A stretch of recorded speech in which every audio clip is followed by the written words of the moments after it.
오늘 함께 보실 말씀은 신약성경 사도행전 28장 1절부터 10절까지 말씀입니다. 사도행전 28장 1절부터 10절까지 말씀 함께 보시겠습니다. 제가 가진 성경으로는 신약성경 236쪽에 있습니다. 우리 교독하면서 읽겠습니다. 제가 먼저 읽겠습니다. 우리가 구조된 후에 안즉 그 섬은 멜리데라 하더라.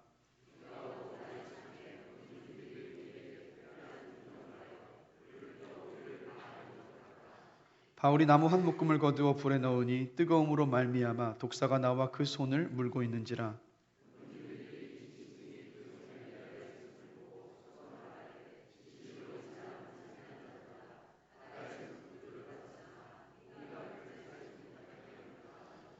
바울이 그 짐승을 불에 떨어버림에 조금도 상함이 없더라.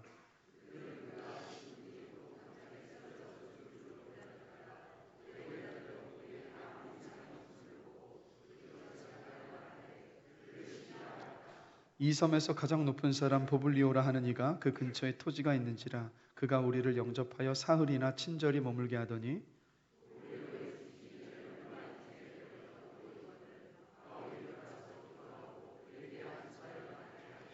이러므로 섬 가운데 다른 병든 사람들이 와서 고침을 받고 후한 예로 우리를 대접하고 떠날 때에 우리 쓸 것을 배에 실었더라. 아멘. 자리에 앉으시겠습니다. 우리 말씀 나누기 앞서 옆 사람 보면서 함께 인사 잠시 나눴으면 좋겠습니다. 구정이 다가오고 있으니까요. 새해 복 많이 받으세요. 함께 다시 한번 인사 한번 하시겠습니다. 새해 복 많이 받으세요. 진짜 새해가 도대체 언젠가요? 신정인지 구정인지 저는 아직도 헷갈립니다. 제가 이 인물 사진을 제가 좀 보여드릴 테니까 한번 누군지 한번 맞춰보시죠. 자, 이 사람이 누굴까요? 네? 등소평. 잘하시네요. 시진핑이라고 한 줄 알고 제가 등소평입니다. 그 다음 사진 한번 보여주실까요? 이 사람은 누굴까요? 맞습니다. 호치민입니다. 호치민, 베트남에. 그리고 또 다음 사진 보여주실까요? 이 사람은 누굴까요? 네? 김일성이요? 김일성으로 보이시나요? 비슷해 보이긴 하지만 일단 혹이 없으니까 김일성은 아닌 것 같죠? 누굴까요, 여러분? 캄보디아의 폴포트입니다. 킬링필드로 유명한 폴포트. 자, 이 세 사람의 공통점이 뭘까요? 모두 공산주의자입니다. 공산주의자로 자신의 나라를 비탄에 빠뜨렸던 사람들입니다. 지도자들이죠. 자, 근데 이것 외에 또 다른 공통점이 있습니다. 이 세 사람은 모두 젊을 때 프랑스 파리에 유학을 간 사람들입니다. 그런데 유학을 가기 전에 이 세 사람은 공산주의자가 아니었습니다. 파리에서 공부를 하면서 이들이 공산주의자들을 만났고 그들에게 영향을 받아서 공산주의자가 되었어요. 그리고 자기 나라로 돌아가서 나라를 공산주의 국가로 만들어버렸고 수많은 사람들을 고통으로 몰아넣었던 사람들이 바로 이 세 사람입니다. 자, 역사의 가정은 없지만 이런 생각을 한번 해봅니다. 만약에 이 사람들이 프랑스 파리에서 유학을 하면서 공부를 할 때 공산주의자가 아니라 정말 진실한 그리스도인을 만나서 복음을 듣고 예수를 믿게 되었다면 중국과 그리고 베트남과 캄보디아는 어떤 모습이 되었을까요? 이 세 사람이 나라 전체를 다 복음화시킬 수는 없었을는지 모르겠지만 분명한 것은 이들이 만약 구원받아서 그리스도인으로서 자기 나라에 돌아갔다면 아마도 그리스도인답게 선한 영향력을 미치며 그 나라, 새 나라가 지금과는 전혀 다른 모습의 나라가 되지 않았을까요? 가정은 없지만 충분히 우리가 상상해 볼 수 있습니다. 무엇을 말씀드리고 싶냐면 여러분이 전하는 그 복음이, 여러분의 그 선교가 한 개인을 바꿀 수 있습니다. 물론 우리가 하는 것이 아니라 복음을 통해서 하나님께서 하셔요. 그런데 한 개인이 바뀌면 어떤 일이 벌어집니까? 한 나라가 변할 수 있다는 거예요. 그래서 여러분, 우리가 전하는 이 복음이, 우리가 감당해야 할 이 선교가 얼마나 값지고 또 힘이 있고 능력이 있는지를 우리가 다시 한번 깊이 생각해 볼 수 있게 되기를 원합니다. 오늘 본문을 보시면 바울을 포함해서 276명을 태운 배가 유라굴로 광풍을 만나서 여러 날 동안 해도 별도 보이지 않는 폭풍우 속에서 살 소망을 잃어버린 채 표류하기 시작을 했습니다. 그러나 하나님께서 천사를 보내셔서 바울에게 말한 대로 바울은 살 것이라는 확신 속에서 배에 타고 있었던 사람들에게 이렇게 말합니다. 그런즉 우리가 반드시 한 섬에 걸리리라. 바울이 말한 대로 276명이 탄 배는 파선이 되었지만 기적적으로 이들 모두 살았습니다. 난파되어서 내린 이 섬에서 그리고 놀라운 일들이 펼쳐졌는데 그 일들을 기록한 것이 오늘 함께 읽은 이 사도행전 28장 1절에서 10절까지 말씀입니다. 자, 1절을 보시면 이 사람들이 난파된 배에서 내린 섬이 어떤 섬이었습니까? 멜리데라는 섬이에요. 지도를 한번 보여주시겠습니까? 자, 지도를 보시면 저 시칠리아라고 되어 있는 그 밑에 보시면 몰타라고 되어 있죠. 몰타 섬이라고 있는데 작은 섬 몰타. 저것이 바로 멜리데입니다. 지금의 몰타 섬.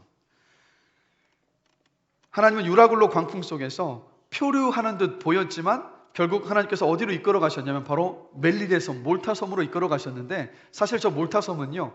로마로 가기 위한 그 항로에 있었던 그 중간 기착지라는 거예요. 즉 광풍에 휩쓸려서 어디로 가는지 모르는 것처럼 배 안에 타고 있었던 사람들이 두려워했지만 그러나 하나님은요. 그 광풍 속에서 바울이 탄 그 배를 옳은 길로 마땅히 로마로 가야 할 그 길로 선하게 인도하고 계셨던 겁니다. 그런데 여러분 더 놀라운 것은 이 멜리데 섬의 이 멜리데라는 말의 뜻이 뭐냐면 바로 피난처라는 뜻입니다. 피난처라는 뜻. 유라굴로 광풍 속에서 보름이 넘는 시간 동안에 해도 달도 보이지 않는 그 비바람 안에서 사투를 벌이고 있었습니다. 생사를 놓고 이 사투를 벌이고 있었는데 얼마나 여러분 지쳐 있었겠습니까? 바울과 그 배에 타고 있었던 모든 사람들이. 그런데 하나님은 결국 이 배를 피난처라는 이름을 가지고 있는 멜리데 섬에 도착하게 하셨고 바울과 그 배에 타고 있었던 276명의 사람들은 3개월을 그곳에서 지내면서 쉼과 회복의 시간을 가질 수 있었다라는 거예요. 즉 때를 따라 돕는 하나님의 은혜 가운데에서 바울과 그 일행들을 하나님께서 이끄셨던 겁니다. 여러분 2020년 한 해를 사시면서 때를 따라 돕는 하나님의 은혜 가운데 사시는 여러분 되시기를 주님의 이름으로 축복합니다. 다른 것 먼저 찾지 마시고 하나님의 은혜를 먼저 담대히 구하시는 여러분 되시기를 다시 한번 주님의 이름으로 기도합니다. 우리가 구할 때 주님께서 은혜를 반드시 주실 줄로 믿어요. 우리가 그 은혜로 살아갈 수 있는 것 아니겠습니까? 그리고 여러분 2절에 보시면 비가 오고 날이 찼다라고 하는데 왜 이렇게 됐느냐? 바로 그때가 겨울이었습니다. 그런데 여러분 이 멜리데 섬은 작은 섬인데 갑자기 이 섬에 낯선 사람, 로마 병사도 있었고 죄수도 있었고 유대인들도 있었고 다양한 인종인 276명이나 되는 사람이 이 작은 섬에 들이닥쳤습니다. 충분히 경계심을 가질 법하지 않습니까? 놀라운 것은 이 멜리데 섬 주민들이 어떻게 했습니까? 불을 피워두고 이들을 환대했어요. 뭘 말하겠습니까? 하나님께서 이 멜리데 섬 주민들의 경계심을 풀어서 바울과 그 배에 타고 있었던 사람들을 환대하게 하셨던 거예요. 이도 역시 하나님의 은혜였던 겁니다. 그래서 원주민들이 피워놓은 불에 바울이 나무 한 묶음을 그 안에 집어넣었습니다. 근데 그만 독사가 나와서 바울을 물어버렸어요. 그래서 원어 성경을 보면 어떻게 기록을 하고 있냐면 독사가 바울의 손을 물고 대롱대롱 매달려 있다라고 원어 성경이 기록을 하고 있습니다. 이 멜리데 섬 사람들이 독사가 바울의 손을 물고 대롱대롱 매달려 있는 모습을 보면서 4절에서 이렇게 말을 합니다. 진실로 이 사람은 살인한 자로다. 바다에서는 구조를 받았으나 공의가 그를 살지 못하게 함이로다. 유라굴로 광풍 속에서 살아나온 모습을 보고 놀랬지만 독사가 문 모습을 보면서 이 사람은 필히 누군가를 죽였기 때문에 그 공의를 집행하기 위해서 뱀이 물었던 것이다 라고 멜리데 사람들이 이 생각을 하고 말했던 겁니다. 그런데 여러분 반전이 일어납니다. 5절을 보실까요? 바울이 그 짐승을 불에 떨어버림에 조금도 상함이 없었더라. 독사에 물렸는데 바울에게 아무 일도 일어나지 않았습니다. 그리고 이어서 6절을 봅니다. 그들은 그가 붙든지 혹은 갑자기 쓰러져 죽을 줄로 기다렸다가 오래 기다려도 그에게 아무 이상이 없음을 보고 돌이켜 생각하여 말하되 그를 신이라 하더라. 누가 도우신 겁니까 여러분? 하나님이 도우신 거예요. 하나님이 도우셔서 독사에 물렸는데 바울이 죽지 않았습니다. 죽을 줄 알았던 바울이 죽지 않으니까 이 멜리데 섬의 원주민들이 바울을 뭐라고 부르기 시작했냐면 신이라고 부른 거예요. 죽을 수밖에 없는 상황에서 살아날 수 있는 것은 신밖에 없다라고 믿었기 때문입니다. 그리고 이때부터 바울을 대하는 이들의 태도와 대접이 달라집니다. 독사에 물렸는데 죽지 않았다는 소문을 이 멜리데 섬 원주민들의 추장도 들었어요. 그래서 7절을 보시면 멜리데 섬 원주민 추장인 보블리오가 자기 집으로 바울과 그 일행들 276명이나 되는 사람들을 자기 집으로 초대해서 3일 동안 융숭이 대접을 합니다. 그런데 여러분, 그 집에서, 그 추장 보블리오의 집에서 하나님의 놀라운 역사가 일어났습니다. 바로 8절과 9절입니다. 자, 이 말씀을 다 같이 함께 읽어보겠습니다. 보블리오의 부친이 열병과 이질에 걸려 누워있거늘 이러므로 섬 가운데 다른 병든 사람들이 와서 고침을 받고. 보블리오 집에 가보니까 보블리오의 아버지가 열병과 이질을 앓고 있었습니다. 바울이 그 모습을 보고 안수하여 기도하자 어떻게 됐습니까? 그 병이 나았어요. 이 소문이 이 작은 멜리데 섬 전체에 순식간에 퍼졌습니다. 그러자 다른 많은 병 걸린 사람들이 전부 바울에게 찾아와서 바울이 기도를 받고 그들도 역시 전부 낫는, 고침받는 역사가 일어났어요. 여러분, 성경에서 병 고침의 역사는 병을 고치는 그 자체의 목적이 있는 것이 아닙니다. 항상 이 병 고침의 역사는 복음을 전파하는 것과 구원하는 그 일들과 항상 연관되어 있었어요. 마가복음 16장 15절에서 18절을 보면 우리 예수님께서 이렇게 말씀을 하셨습니다. 또 이르시되 너희는 온 천하에 다니며 만민에게 복음을 전파하라. 믿고 세례를 받는 사람은 구원을 얻을 것이요 믿지 않는 사람은 정죄를 받으리라. 믿는 자들에게는 이런 표적이 따르리니 곧 그들이 내 이름으로 귀신을 쫓아내며 새 방언을 말하며 뱀을 집어올리며 무슨 독을 마실지라도 해를 받지 아니하며 병든 사람에게 손을 얹은즉 나으리라 하시더라. 예수님께서 하신 말씀이에요. 복음이 전파되는 곳에 뭐가 있을 것이라고 하셨습니까? 표적이 있을 거라고 말씀하셨어요. 어떤 표적입니까? 예수의 이름으로 귀신을 내쫓고 새로운 방언, 외국어를 말하고 뱀을 집어올리고 어떤 독에도 해를 받지 않고 병든 사람에게 손을 얹으면 낫는 표적이 일어날 것이다라고 예수님께서 약속을 하셨던 거예요. 그리고 바울을 통해서 실제 복음이 전파되어야 하는 이 멜리데 섬 안에 이 표적이 나타났던 겁니다.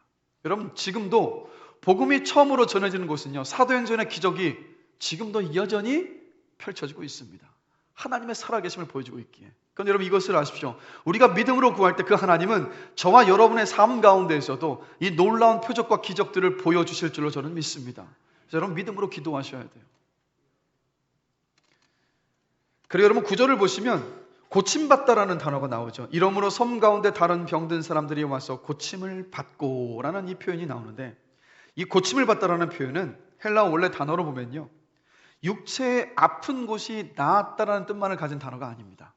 이 단어는 육체의 질병뿐만 아니라 영혼이 함께 회복될 때 그 영혼과 육체의 함께 회복을 말할 때 쓰이는 단어. 그래서 특별히 어디에 많이 쓰였느냐면 예수님의 치유 사역 때 특별히 이 단어가 사용이 되었습니다.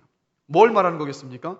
바울이 멜리데 섬에 이 겨울 기간 동안 3개월을 머물렀는데 이 3개월을 머물면서 기적과 병 고치는 역사를 통해서 복음을 전했다라는 것을 오늘 보여주고 있는 거예요. 그래서 여러분, 하나님의 계획은 어떤 계획이었습니까? 바울은 천사를 통해 하나님의 계획을 들었어요. 네가 로마 황제 앞에서 복음을 전하게 될 것이다. 그래서 바울은 로마 황제에게 가서 복음을 전할 것을 계속해서 생각하고 있었을 것입니다. 그런데 여러분, 하나님은요, 로마 황제 앞에 서는 것만이 하나님의 계획이 아니라 하나님의 계획은 어떤 계획이었느냐? 로마 전역에 있는 사람들이, 로마 제국의 모든 사람들이 예수를 믿어서 구원받는 것, 그것이 하나님의 뜻이었고 하나님의 계획이었습니다. 그래서 하나님은 유라굴로 광풍과 바울이 탄 배가 조난을 나는 이 사건들을 사용하셔서 배에 타고 있었던 사람들이 하나님께서 살아계시다는 것을 보게 하셨고, 그리고 무엇보다도 1년이 가도 누구 하나 찾아오지 않는 작은 멜리데 섬, 이 섬에 복음을 전하게 하셨던 거예요. 작은 섬이었지만 하나님은요, 이 작은 섬 멜리데 섬의 그 주민들을 사랑하셨고 기억하고 계셨다라는 거예요. 바울이 탄 배가 광풍을 만나고 조난당하는 그 일을 통해서 이들이 병고침의 역사를 경험하고 복음을 듣도록 하나님께서 섭리하셨던 겁니다. 여러분, 130년 전 우리나라는요, 그때는 조선이었죠. 130년 전 우리나라 조선은 가장 악랄하게 복음을 받아들이지 않던 땅이었습니다. 멜리데 섬 주민들을 사랑하고 기억하셨던 것처럼 우리 하나님은요, 조선 땅을 사랑하고 기억하고 계셨습니다. 굳게 닫힌 조선의 문을 처음 열기 위해서 하나님께서 사용하신 사람이 누구냐면 바로 젊은 토마스 선교사입니다. 네, 여러분, 토마스 선교사님은 원래 중국 산동성에 선교사로 와 있었습니다. 그런데 그 중국 땅에서 전도 여행을 다녀오고 나니까 결혼한 지 얼마 안 된 아내가 집에 돌아와 보니 죽어 있었습니다. 임신 중이었는데 하혈을 멈추지 못한 채 남편이 없이 홀로 그렇게 죽어갔던 거예요. 토마스 선교사님은 아내를 지키지 못한 충격과 자책감으로 고통스러워했습니다. 그러나 여러분, 그 고통의 순간에 하나님은 토마스 선교사에게 조선을 포기할 수 없는 마음을 부어주셨어요. 조선 땅에 아직 태어나지도 못한 주님의 몸된 교회가 있는데 이 신부된 교회를 잃어버린 주님의 그 마음이 아내를 잃고 슬퍼하는 토마스 선교사의 마음에 깊이 부어졌던 겁니다. 토마스 선교사는 자신의 신부를 잃었고 하나님은 아직도 조선 땅에 태어나지 않은 자신의 몸된 신부인 이 땅의 교회를 향한 그 안타까운 마음, 즉 하나님의 심정이 토마스 선교사의 심정과 그 심정이 만나서 통했던 거예요. 그 마음에 조선 땅을 사랑하는 그 마음을 크게 부어주셨던 겁니다. 그리고 토마스 선교사는 그 마음을 따라서 살인과 만행과 약탈이 기다리고 있는 조선 땅에 제너럴 셔먼호를 타고 출발을 했습니다. 몇 마디 배운 조선말로 통역관을 자청해서 조선 땅에 들어와서 이 땅의 사람들에게 복음을 전하기 위해서였어요. 그런데 안타깝게도 평양 대동강변에 제너럴 셔먼호가 모래톱에 걸려서 좌초했고 그리고 불타버렸습니다. 불타는 배에서 탈출한 토마스 선교사는 자신을 죽이려고 늘어선 조선 사람들에게 무언가를 외치고 성경을 전해주고 27살의 나이에 박춘권이라는 조선인의 칼날에 목이 잘려서 순교를 당했습니다. 토마스 선교사를 죽인 박춘권이 훗날 그 순간을 기억하면서 이렇게 고백을 합니다. 내가 오늘 서양 사람 하나를 죽였는데 아무리 생각해도 이상한 점이 있다. 내가 그를 찌르려고 할 때 그는 두 손을 마주 잡고 무슨 말을 한 후에 웃으면서 책 한 권을 내밀며 받으라고 권했다. 결국 그를 죽이기는 했지만 그 책을 받지 않을 수 없어서 가지고 왔다라고 고백을 합니다. 이 박춘권이 받은 책이 뭐였겠습니까, 여러분? 바로 성경입니다. 훗날 박춘권은 평양 안죽교회의 장로가 되어서 첫 번째 순교자인 토마스 선교사의 이야기를 전하는 전도자가 되어서 평생을 복음을 전하며 살았습니다. 그리고 그렇게 토마스 선교사의 그 순교의 피가 흘린 그 평양 땅은 그때 당시 동양의 예루살렘이라고 불리었고 복음을 전하는 전초기지로서 아름답게 사용이 되었습니다. 그리고 여러분, 루비 캔드릭이라는 여러분이 잘 모르시는 26살의 미국 처녀 선교사가 있었습니다. 이 꿈 많은 26살의 처녀가 이영만리 조선 땅에 왔습니다. 조선 땅을 사랑하는 그녀의 마음이 양화진에 있는 그녀의 묘비문으로 남아있는데 이렇게 묘비문에 기록하고 있습니다. 만일 나에게 1000개의 생명이 있다면 그 모두를 조선에 바치겠습니다 라고. 여러분, 한번 우리 자신 한번 돌아보셨으면 좋겠습니다. 우리가 이 루비 캔드릭만큼 이 민족을 사랑해 본 적이 있었던가요? 여러분, 이 루비 캔드릭 선교사의 이 마음은 누구의 마음입니까?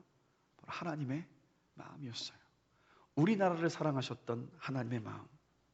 루비 캔드릭 선교사는 조선 땅에 온 지 8개월 만에 숨졌습니다. 그리고 죽음을 앞두고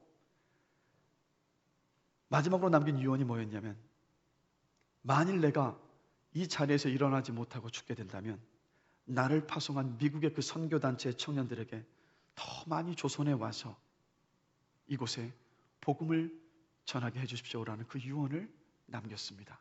그리고 이 선교사님의 유언이 그대로 전해지자 수십 명의 청년들이 미국에서 2억 마일리 떨어진 이 은둔의 나라 조선으로 달려와서 또다시 그들도 이곳에서 순교의 피를 흘렸어요. 여러분, 우리가 지금 이렇게 앉아서 예배하며 하나님을 믿고 하나님의 은혜 속에 살아갈 수 있는 이유는 하나님께서 사랑하시는 당신의 종들이었던 그 선교사님들의 희생이 뿌려져서 복음의 꽃이 피워졌기 때문입니다. 여러분, 우리가 예배하러 모였을 때마다 이 땅을 사랑하시고 저와 여러분을 사랑하셨던 하나님의 그 큰 사랑과 그 은혜를 우리가 늘 기억할 수 있게 되기를 주님의 이름으로 간절히 기도합니다. 그래서 여러분, 혹시 서울 양화진 묘역에 가보셨습니까? 아직 안 가보셨다면 올 한 해 동안에 한번 꼭 시간을 내셔서 서울의 양화진 선교사 묘역에 꼭 가보시기 바랍니다. 그곳에 가시면 이 땅에 복음을 전하고 순교하신 수많은 선교사님들의 그 묘비가 있습니다. 주님의 마음으로 우리나라를 품고 사랑했었던 그들의 삶 앞에서 주님의 사랑이 얼마나 큰지, 그리고 그 은혜와 그 감동이 물밀듯이 밀려오는 것을 여러분 경험하시게 될 것이에요. 여러분, 다시 한번 말씀드립니다. 우리와 이 땅을 사랑하신 하나님의 그 은혜를, 그 사랑을 우리가 늘 잊지 않고 기억하게 되길 다시 한번 주님의 이름으로 간절히 기도합니다. 여러분, 우리는 흔히 이 선교사님들의 이야기를 듣고 또 우리가 지금 사도행전을 살펴보면서 이 바울에 대해서 살펴보고 있는데, 우리는 흔히 사도 바울이 이방인들에게 복음을 전한 최초의 선교사라고 생각을 합니다. 또 우리 어떤 생각을 가지고 있냐면, 바울처럼 하나님께 특별히 선택받은 사람만이 선교사의 그 사명을 감당할 수 있다라고 우리는 쉽게 생각을 합니다. 자, 근데 여러분, 성경을 살펴보면 바울이 이방인들에게 복음을 전했던 최초의 선교사가 아니었다라는 거예요. 자, 사도행전 8장을 보면 스데반이 순교를 당한 후에 예루살렘의 기독교인에 대한 대대적인 핍박이 있었습니다. 이 핍박 때문에 일어난 일을 사도행전 8장 1절에서 이렇게 말하고 있습니다. 사울은 그가, 즉 스데반이 죽임당함을 마땅히 여기더라. 그날에 예루살렘에 있는 교회에 큰 박해가 있어 사도 외에는 다 유대와 사마리아 모든 땅으로 흩어지니라. 그리고 이어서 사도행전 8장 4절에서 5절을 보면 또 이렇게 기록을 합니다. 그 흩어진 사람들이 두루 다니며 복음의 말씀을 전할세 빌립이 사마리아 성에 내려가 그리스도를 백성에게 전파하니라고 기록을 합니다.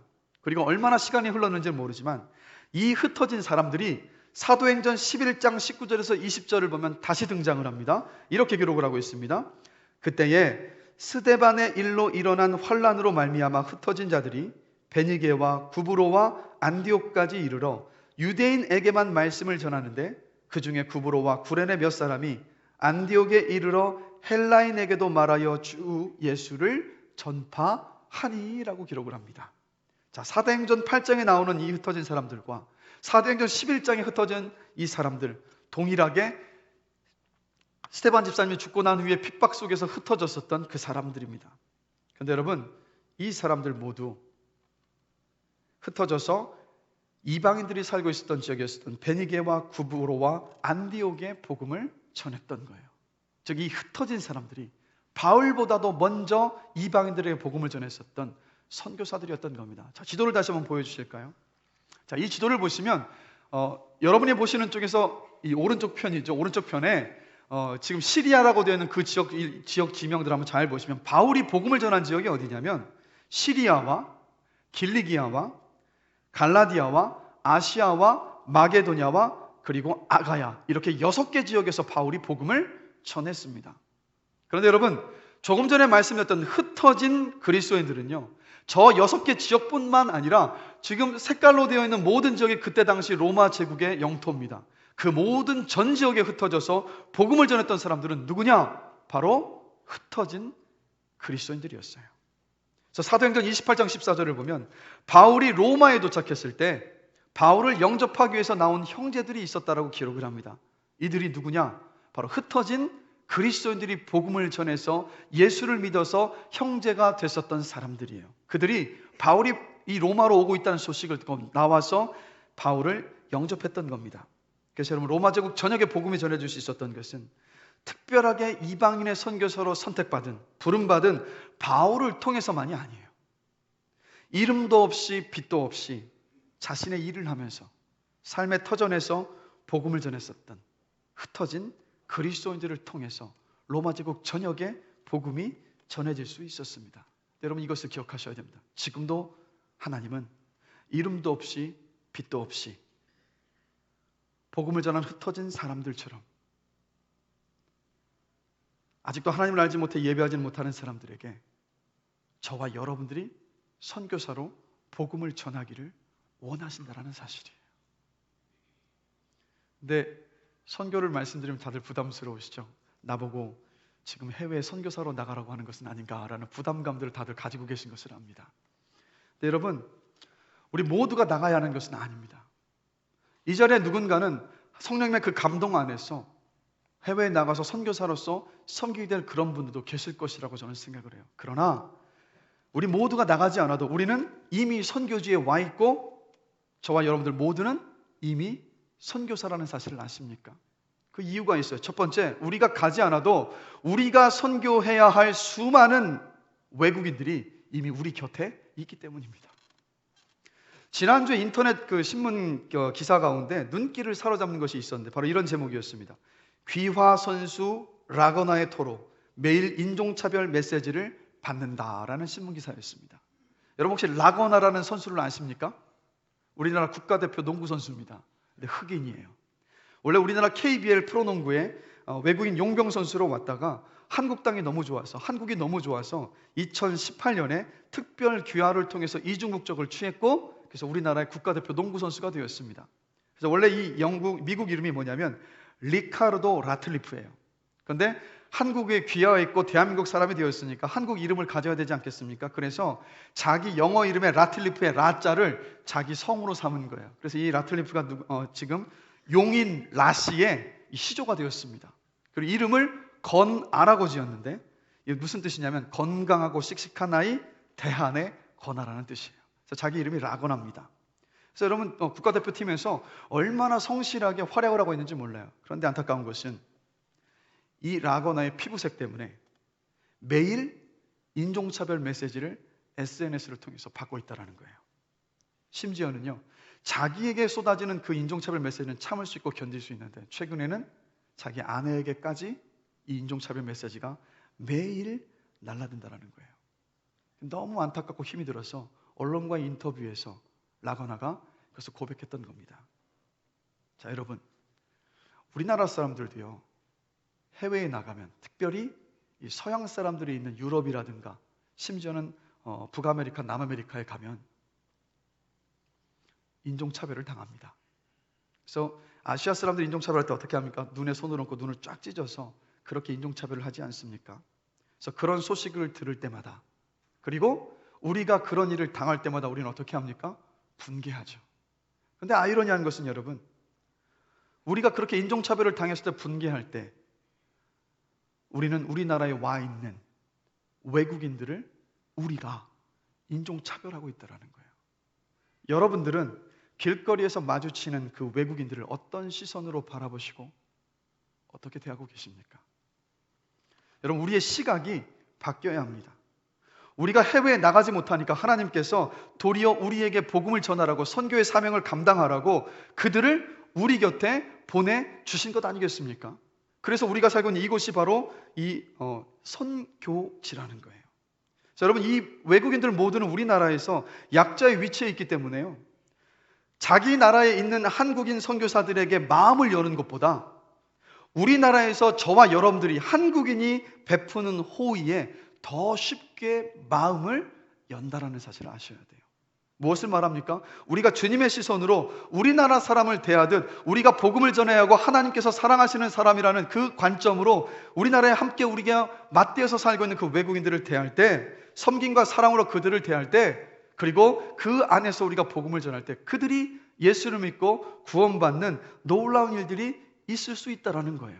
그래서 여러분, 하나님께서 우리에게 그들을 보내주셔서 선교의 사명을 감당하게 하셨는데 저와 여러분들이 이 선교의 사명들을 놓치지 않고 감당할 수 있게 되기를 주님의 이름으로 간절히 기도합니다.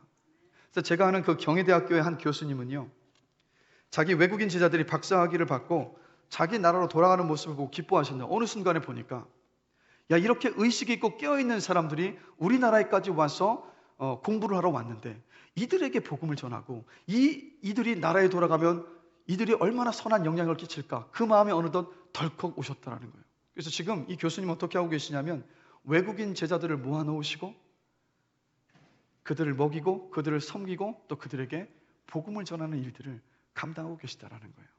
여러분, 우리 주변에 만난 외국인들 다른 것부터 시작하지 마시고 편견을 좀 버리시고 그들을 따뜻한 마음으로 대할 수 있는 저와 여러분 되시기를 주님의 이름으로 간절히 기도합니다.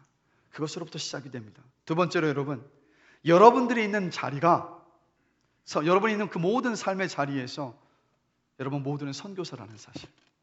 왜 그렇습니까? 지구는 둥글기 때문에요. 땅끝이 어디입니까? 여러분이 있는 곳이 바로 땅끝입니다. 그래서 여러분은 모두 직장에서는 직장 선교사요, 학교에서는 학교 선교사요, 또 학원에서 일하시는 분들은 학원 선교사요, 그리고 여러분의 가정에서는 가정의 선교사이십니다.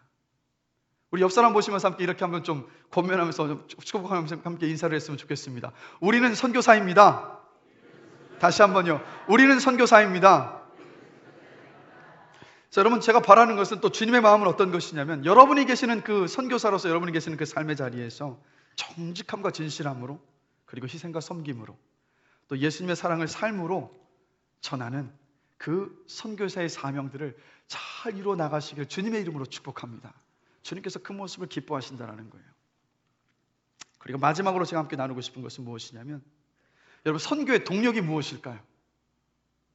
선교를 이루어가는 힘은 어디에 있을까요, 여러분? 바로 기도입니다.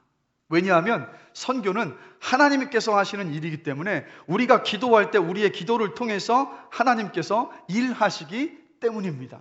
그래서 우리가 선교를 온전히 감당하려면 무엇부터 시작해야 하냐면 바로 기도로부터 시작을 해요. 그런데 여러분, 한 가지 좀 질문을 드릴게요. 우리나라에요, 여러분 주변에 여러분과 너무도 가까이에 있는데 복음화율이 3% 이하이면 미전도 종족으로 분류를 합니다. 미전도 종족으로 분류를 하는데, 여러분 곁에, 그리고 우리나라에 200만 명이나 되는데 복음화율은 아직 고작 3.8%밖에 되지 않는 미전도 종족이 있습니다. 누굴까요, 여러분? 누구라고 생각하십니까? 바로 청소년들입니다. 대한민국 땅에 200만 명이 넘는 청소년들 가운데 3.8%만이 예수를 믿고 있습니다. 우리 여러분, 다른 것을 두고 가슴을 치며 안타까움에 기도해야 될 것이 아니라 바로 이 미전도 종족인 우리나라의 학생들, 청소년들을 붙잡고 우리 먼저 함께 기도할 수 있게 되길 원합니다. 여러분, 지금 한국교회의 모습이 지금 모습만을 보시면 안 돼요. 10년 뒤와 20년 뒤와 30년 뒤가 어떨지를 우리는 볼 수 있어야 합니다. 이 미전도 종족으로 분류된 우리의 청소년들, 우리 청년들을 품고 먼저 기도하는 것을 시작하지 않는다면, 여러분, 앞으로 10년 뒤, 20년 뒤 한국교회는 지금보다 더 어려움에 직면할 수 있지 않겠습니까? 저와 여러분들이 합심해서 마음을 모아서 우리 이 땅의 청소년들과 그 청년들을 위해서, 그들의 구원을 위하여서 함께 기도할 수 있게 되길 주님의 이름으로 간절히 기도합니다. 그리고 또 하나는, 지난주에 함께 말씀을 나눴지만, 여러분의 기도의 지경이 세계를 품는 기도로 넓어지게 되기를 원해요. 자, 지도를 한번 보여주실까요? 자, 이 지도를 보시면 네모박스로 그려진 지역, 초록색으로 색깔이 칠해진 지역이 있습니다. 위도 10도와 40도 사이에 있는 나라들인데, 저 나라들이 어떤 나라들일까요, 여러분? 이 창을 가리켜서 1040 윈도우라고 합니다. 10, 40 창이라고 하는데, 저 창 안에 복음을 듣지 못한 95%의 민족들과 나라들이 저곳에 밀집되어 있습니다. 그래서 여러분, 이 시간 다시 한번 말씀드리는 것은, 저 나라들을 품고 우리가 합심해서 끊임없이 계속해서 기도할 수 있게 되길 주님의 이름으로 간절히 기도합니다. 2차 대전 이후에요, 저 나라들의 선교사님들이 선교사의 이름으로 들어가는 것이 점점 어려워지고 있습니다. 최근에는요, 이 땅에서 저 땅에서 사역하고 있는 많은 선교사님들이 그 나라에서 전부 추방을 당했어요. 그래서 그 나라에 들어갈 길이 없습니다. 그런데 여러분, 우리가 끊임없이 저 나라들을 품고 기도할 때, 우리가 하나님 아버지 그 땅에 복음을 전할 수 있는 일꾼을 보내주십시오라고 우리가 기도할 때, 하나님께서 그 땅에 복음을 전할 일꾼을 보내시고 구원의 역사를 이루어 가실 줄로 믿습니다. 지난주 여러분 나눴던 말씀을 기억하십니까? 주님께서 다시 오시길 기다리고 있다면, 다시 오실 재림하실 그 주님을 우리가 정말로 고대하고 있다면, 우린 주의 말씀을 기억해야 합니다. 내가 언제 오겠다라고 말씀하셨습니까? 땅끝까지 모든 민족에게 복음이 전해졌을 때 주님께서 오신다 하셨어요. 우리가 정말 우리 입술로만의 고백이 아니라 이 열방을 품고 끊임없이 기도할 수 있게 되기를 주님의 이름으로 다시 한번 간절히 축원합니다. 그리고 무엇보다도 여러분, 백문이 불여일견이라는 말이 있습니다. 선교지를 품고 우리가 기도해야 돼요. 그런데 여러분, 3년에 한 번 정도는 단기 선교에 동참하셔서 선교지에 가보시기를 주님의 이름으로 권면합니다.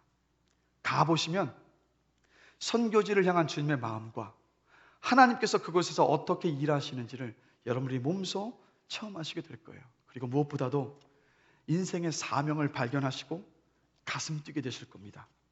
그리고 선교지에 가시면 여러분이 가지고 있는 그 재능들이 놀랍게 쓰임받을 수 있어요.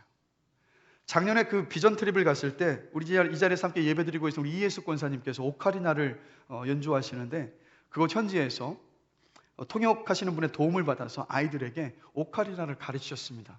뭐 짧은 2타임, 약 한 3시간 정도를 가르치고 오셨는데 지금 이예수 권사님께서 그 오카리나를 배웠던 학생들이 어떻게 하고 있는지 아십니까?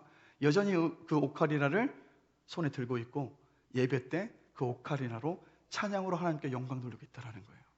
여러분 선교지에 가면 여러분이 가지고 있는 그 재능들이 놀랍게 쓰임받을 수 있습니다. 그래서 그곳에 가셔서 여러분이 가지고 있는 그 재능들을 복음이 전해지는 곳에 아름답게 사용하실 수 있는 놀라운 경험들을 하게 되시기를 주님의 이름으로 축복합니다.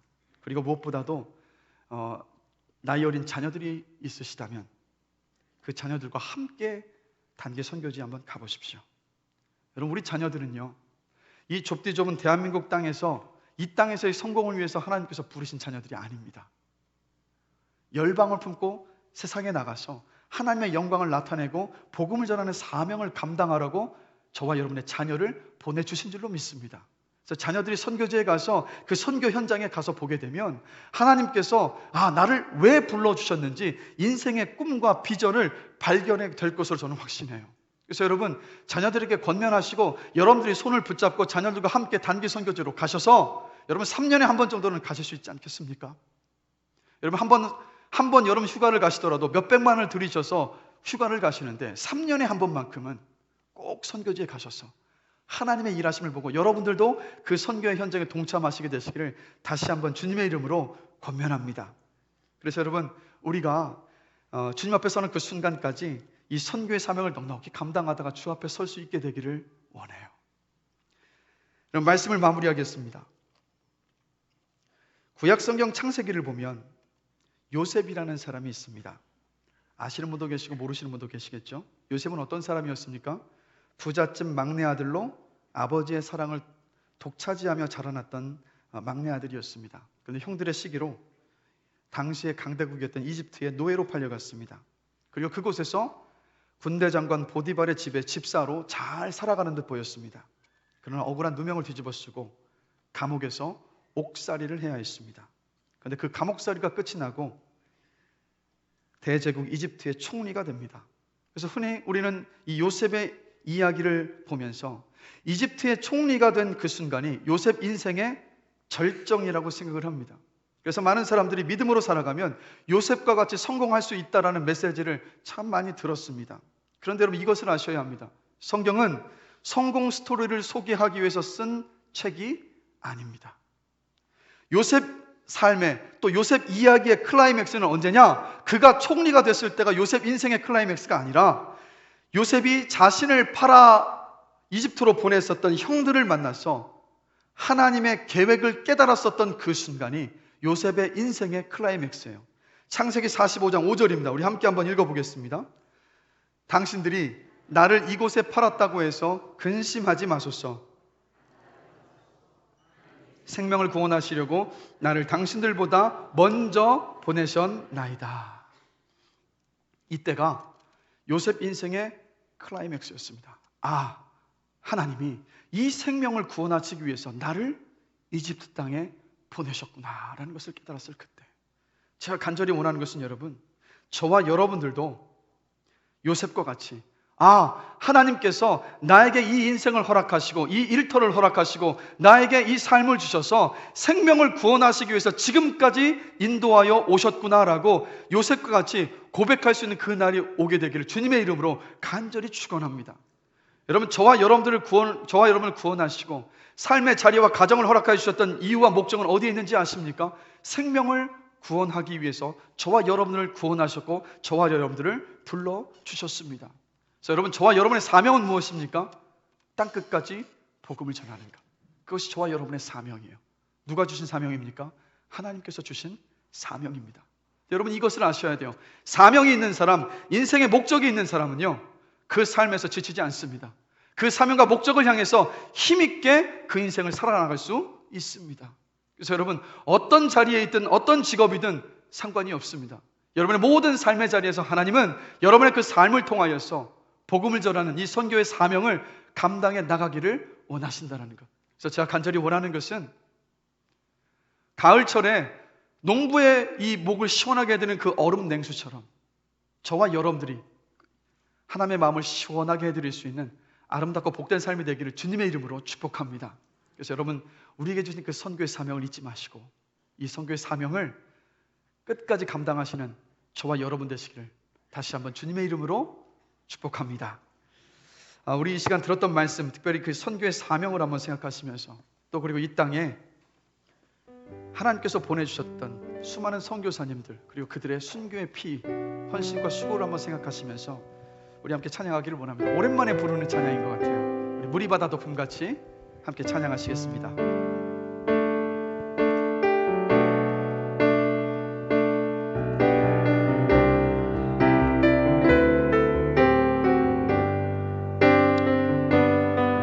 세상 모든 민족이 구원을 얻기까지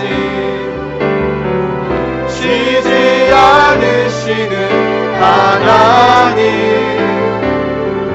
주의 심장 가지고 우리 이제 일어나 주 따르게 하소서. 세상 모든 육체가 주의 영광 보도록 우리 부르시는 하나님, 주의 손과 발 되어 세상을 치유하며 주 섬기게 하소서. 물이 바다 덮음같이 여호와의 영광을 인정하는 것이 온 세상 가득하리라.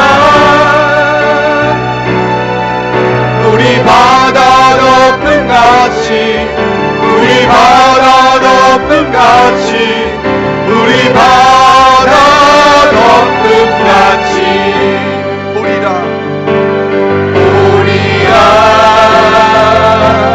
그날에 주의 영광 가득한 세상 우리는 듣게 되리. 온 세상 가득한 승리의 함성, 우리 바다 덮음같이 여호와의 영광을 인정하는 것이 온 세상 가득하리라. 우리 바다 덮음같이, 우리 바다 덮음같이, 우리 바다 덮음같이. 우리 세 함께 기도하실 때 먼저는 여러분 이 땅에 하나님께서 보내주신 그 선교사님들 그리고 그 선교사님의 그 순교의 피를 한번 기억하시면서 하나님 감사합니다. 이 땅을 사랑하셔서 나를 사랑하셔서 130년 전에 수많은 선교사들 이 땅에 보내주셔서 순교의 피를 흘리게 하시고 복음의 꽃이 피어져서 지금 제가 주님을 믿고 섬기며 예배하게 하심에 감사합니다라고 먼저 감사의 고백을 하시고 또 우리가 이렇게 고백하기를 기도하기를 원합니다. 하나님, 선교가 복음을 전하는 것이 나의 사명입니다. 주님의 그 마음으로 열방을 품게 하시고 이 사명을 이루어 나가겠습니다. 저를 사용하여 주십시오. 그래서 주의 마음을 시원하게 해드리는 저의 삶이 되기를 원합니다. 우리 이 시간 이 기도 제목 가지고 합심해서 우리 함께 기도하시겠습니다. 다 같이 기도합니다. 사랑과 은혜가 많으신 하나님 아버지, 130년 전 어두웠던 조선 땅에 이 땅을 기억하시고 이 땅을 사랑하셔서 수많은 선교사를 조선 땅에 보내시고 선교사님의 수많은 순교의 피를 통해서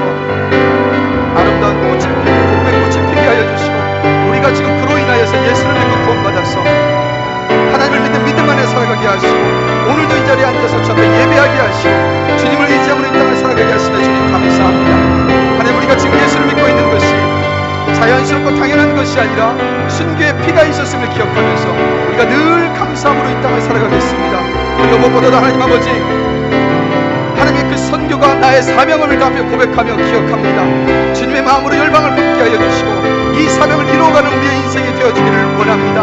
이 선교의 사명을 잘 감당하면서 주의 마음을 시원하게 해드리는 우리 모든 성도들의 삶이 될 수 있도록 주님께서 은혜를 베풀어 주시옵소서. 나 하나 잘 먹고 잘 사는 것으로 부름받은 인생이 아니라 열방을 품고 이 땅 가운데 와 있는 수많은 외국인들과 이 땅에 아직도 주님을 알지 못하는 내 가족과 친구들과 이웃들에게 복음을 전하며 그들의 생명을 구하는 복된 삶의 목적과 그 인생의 목적을 우리에게 주셨음을 기억하면서 우리가 끝까지 주 앞에 서는 그 순간까지 이 사명을 넉넉히 감당해 나갈 수 있도록 주님께서 인도하여 주시기를 원합니다. 인생의 목적과 사명이 있는 사람은 지치지 않고 이 땅을 걸어갈 수 있사오되 이곳에서 기도하시는 우리 사랑하는 모든 성도들에게 함께 해주셔서 그 인생의 사명을 기억하면서 그 인생의 사명을 향하여서 힘차게 걸어가게 부족함이 없도록 주님께서 이끄시고 은혜를 베풀어 주시옵소서. 감사합니다. 예수 그리스도의 이름으로 기도드렸습니다.